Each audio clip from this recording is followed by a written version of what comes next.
আমি আল্লাহ পাক জানিয়ে দিই ঈমানদার তোমাদের প্রকাশ্য শত্রু হলো শয়তান। তার সাথে যেন কোনোদিন পীড়িত করো না। শয়তান দেখেছেন আপনারা? প্রকাশ্য শত্রু, প্রকাশ্য শয়তান দেখেছেন আপনারা? পায়খানা চেনেন তাই পায়খানা থেকে বাঁচেন।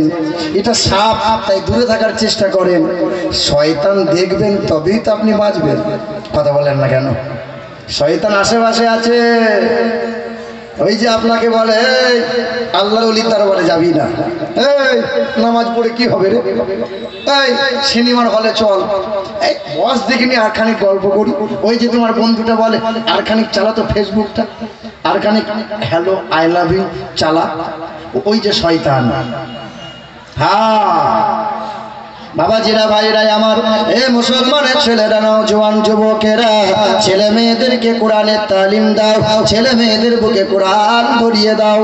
খাজায়ে গরিব নওয়াজ হিন্দ ললি খাজা মুঈনুদ্দিন হাসান সঞ্জুরি, তেনার প্রধান খলিফা, প্রধান শিষ্য, তার নাম হলো হযরতে বাবা কুতুবউদ্দিন বখতিয়ার। কি নাম? হযরতে বাবা কুতুবউদ্দিন বখতিয়ার। আজকে তো মা হয়েছে, মা। ছেলে কান্না করে, লে মোবাইল লে। ছেলে ঘুমাই না, লে মোবাইলে খোঁচা মার। ভোরের বেলায় ছেলে ঘুম ভেঙে গেছে, লে মোবাইল দেখ, জান জানাস না, লে মোবাইল দেখ। তুমি মা হয়েছো, তুমি যত মোবাইল দেবে দাও, তোমার ছেলে বড় হবে, তুমি বৃদ্ধা হবে, আর সেই দিন তোমার কপালে মুড়ো ঝাঁটা পড়বে, ঝাঁটা। এটা লিখে রেখে দাও। হ্যাঁ, সব অমানুষ তৈরি করার এটা কারখানা। অমানুষ তৈরি হচ্ছে ছেলেরা। দিন রাত ছেলেরা মোবাইলে ফেসবুক করে, হোয়াটসঅ্যাপ করে, মেসেঞ্জার করে দিন রাত খোঁজা মারছে। বাপ হয়ে কোনোদিন বলে না তুমি বাপ। আল্লাহর ওলি বাবা কুতুবউদ্দিনের মা আর বাপ 4 বছরের ছেলেকে নিয়ে গেছে প্রধান খলিফা খাজা গরিব নওয়াজের। কি নাম বলছিলাম?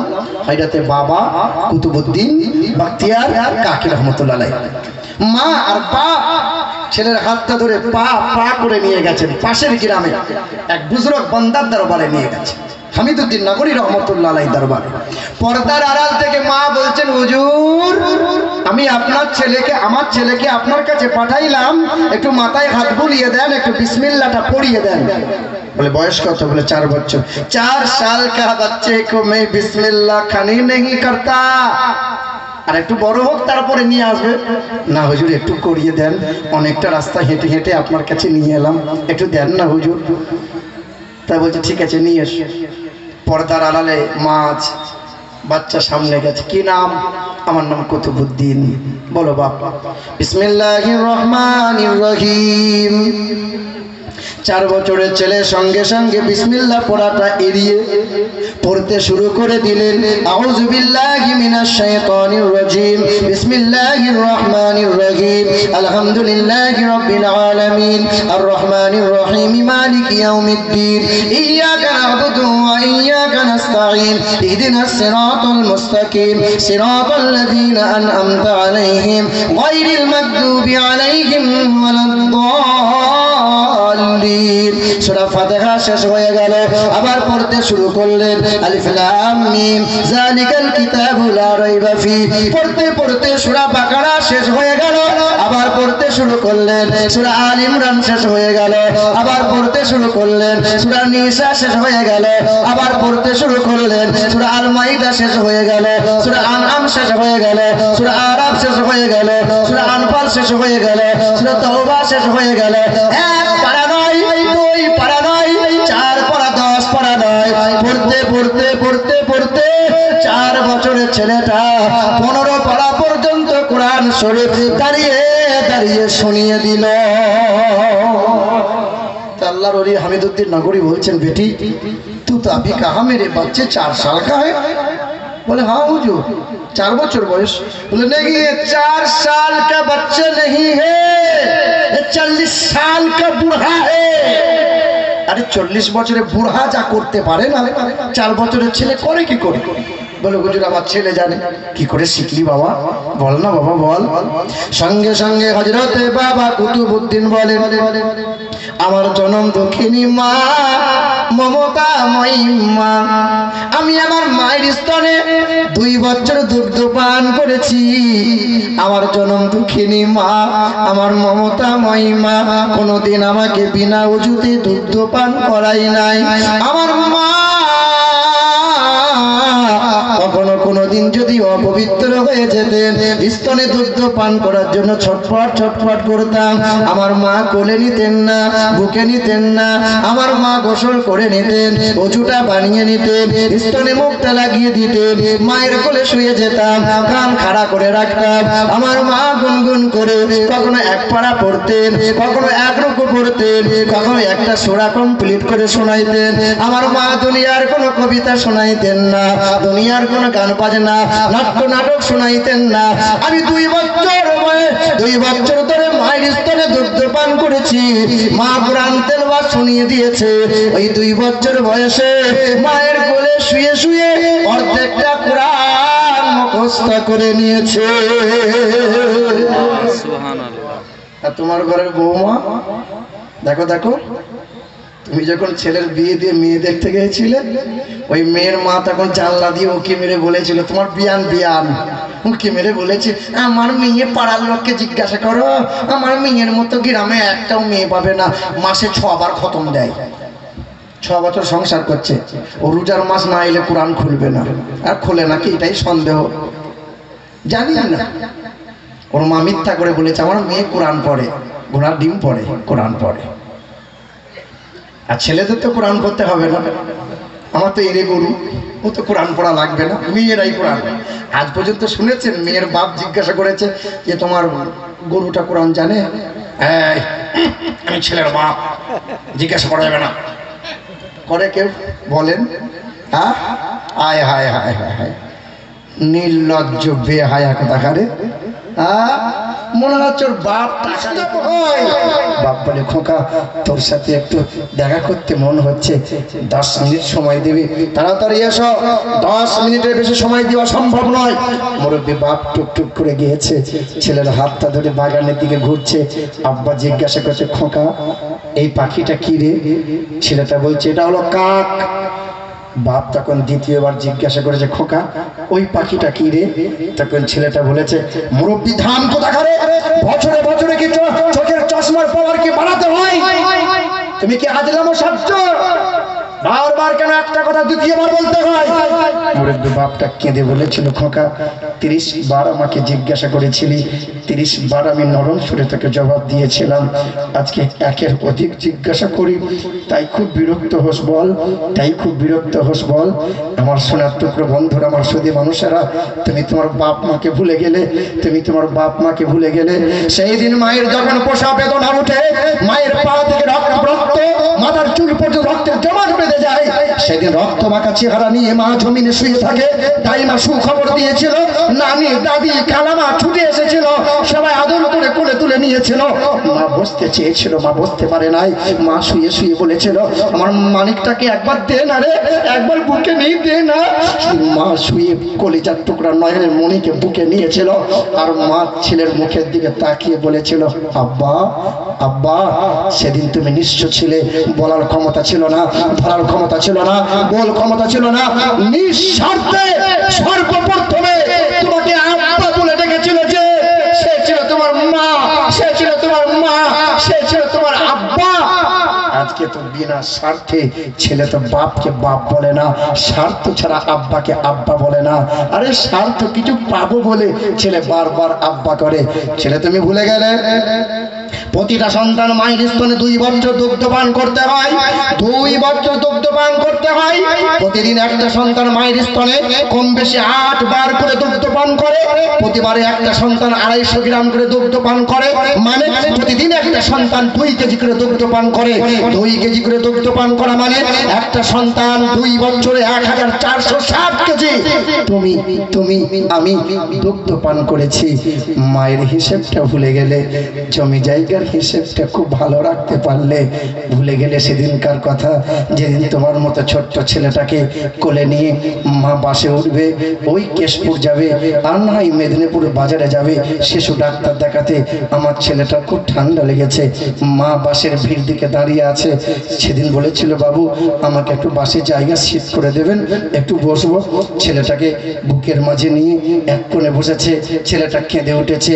মা ছেলের ভাষা বুঝতে পেরেছে, আমার ছেলেটা দুধ পান করতে চাই।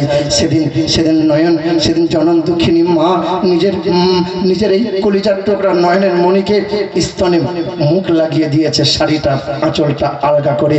সেদিন পুরুষ মানুষগুলো আর চোখে তাকিয়ে দেখেছিল, মা ইজ্জত দেখে নাই, মা সম্মানের কথা ভাবে নাই, মা শুধু ভেবেছিল আমার ছেলেটার যেন কষ্ট না হয়। তুমি ভুলে গেলে বলো, তুমি ভুলে গেলে? আমি ভুলতে পারবো না।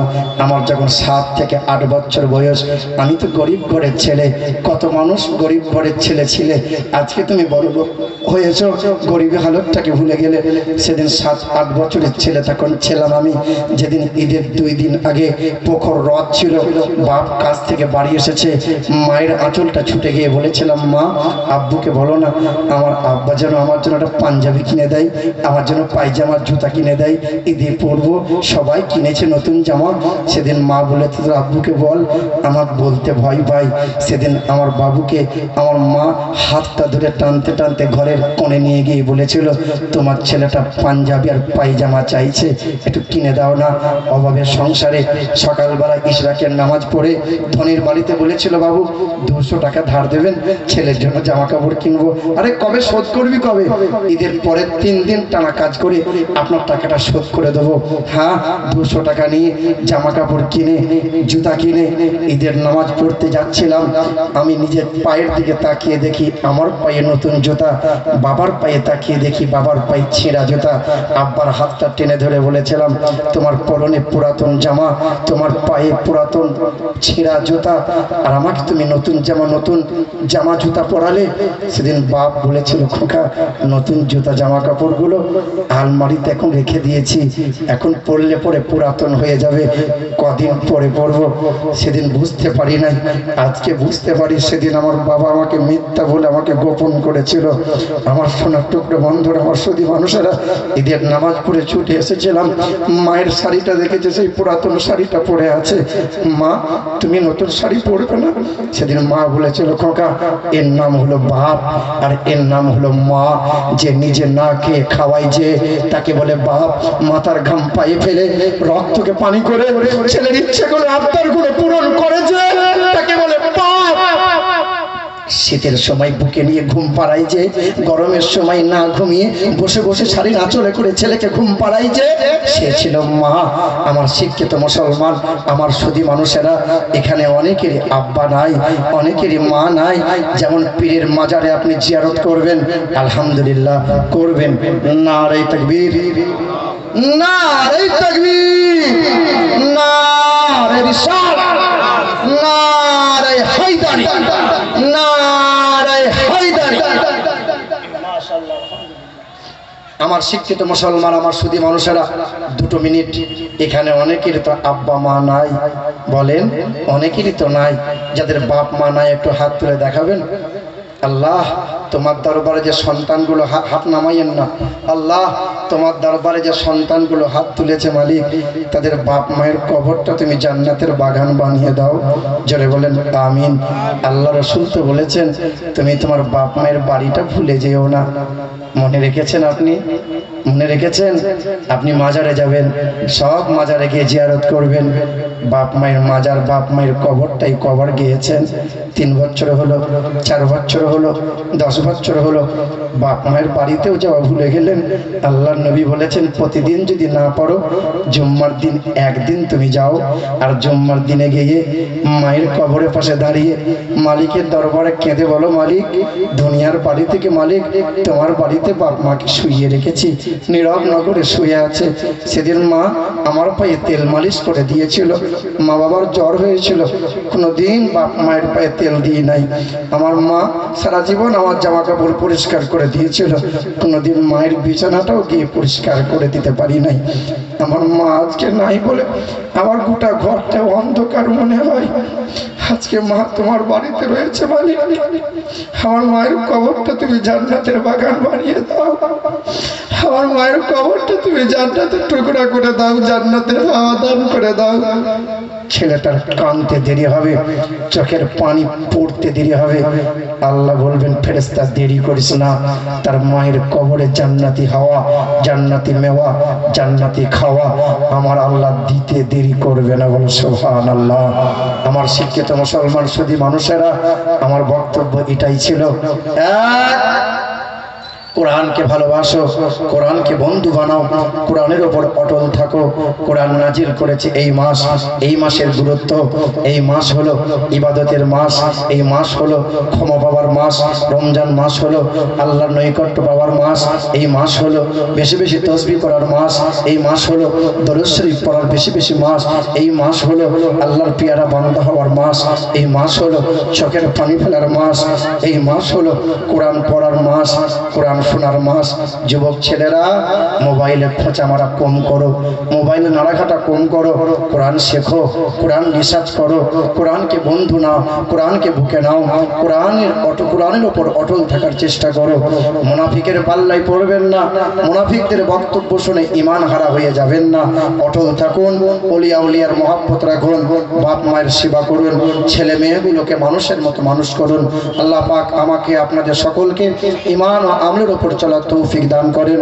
আল্লাহ পাক এই পর্যন্ত বলাতে শরীয়তি কোনো কথা বলতে গিয়ে ভাষায় ভুল ত্রুটি হলে মালিকের দরবারে সকলে আমরা বলি ইস্তিগফার, আস্তাগফিরুল্লাহ রাব্বি মিন কুল্লি যামবি ওয়া আতুবু ইলাইহি, লা হাওলা ওয়া লা কুওয়াতা ইল্লা বিল্লাহিল আলিয়্যিল আযীম, লা ইলাহা ইল্লাল্লাহু মুহাম্মাদুর রাসূলুল্লাহ সাল্লাল্লাহু তাআলা আলাইহি ওয়াসাল্লাম। আসসালামু আলাইকুম।